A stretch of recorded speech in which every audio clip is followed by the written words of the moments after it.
un hommage à un évêque respectable et inoubliable, c'est avec une profonde émotion mêlée de gratitude que nous rendons hommage à Monseigneur Joseph Willy Romélus, décédé à l'âge de 93 ans, tôt ce mardi 12 août 2025, à Arniquet, dans le sud d'Haïti.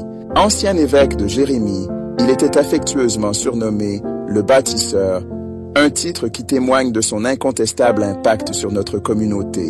Bien que son départ laisse un vide immense, nous célébrons avec ferveur l'héritage riche et durable qu'il nous offre. Avec un dévouement infaillible, une sagesse profonde et une foi à toute épreuve, Monseigneur Romélus a transformé des vies et marqué les esprits.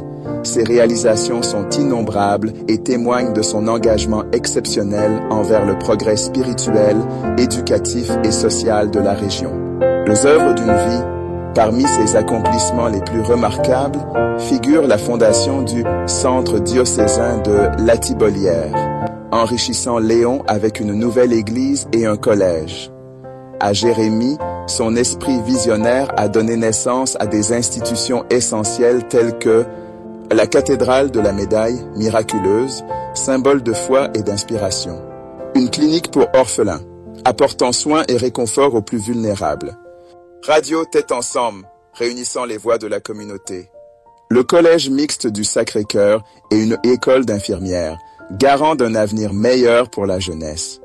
L'école supérieure catholique de droit, une école professionnelle et le Centre technique mécanique et d'assemblage, répondant aux besoins croissants d'éducation et de formation, sans oublier le foyer culturel où il a accueilli les Sœurs du Bon Pasteur, accompagnées de leur merveilleux programme de réintégration pour les mères adolescentes. Ses œuvres, fruits de son amour incommensurable pour son prochain, incarnent son esprit visionnaire et son énergie dévouée. Les habitants de Grand-Anse, profondément reconnaissants, lui rendront hommage pour les générations à venir. Une vie capturée dans les mots.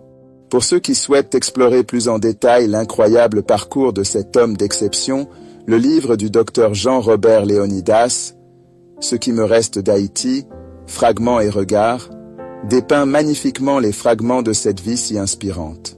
Une lumière éternelle. L'héritage spirituel, l'amour et le dévouement de Monseigneur Romélus envers le Christ continueront de résonner au plus profond de nos cœurs. Par sa guidance pleine de compassion et son leadership inégalé, il a cultivé une foi indéfectible et une force incroyable dans notre communauté.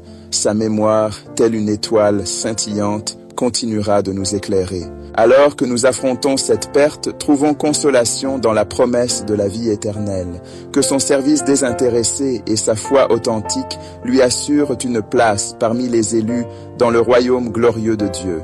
L'amour qu'il portait à Haïti et à ses habitants restera gravé dans nos âmes. Qu'il repose en paix. Puisse sa mémoire nous guider et inspirer chacun de nous à perpétuer son esprit de bonté, d'amour et de service. Dr. Carl Gilbert,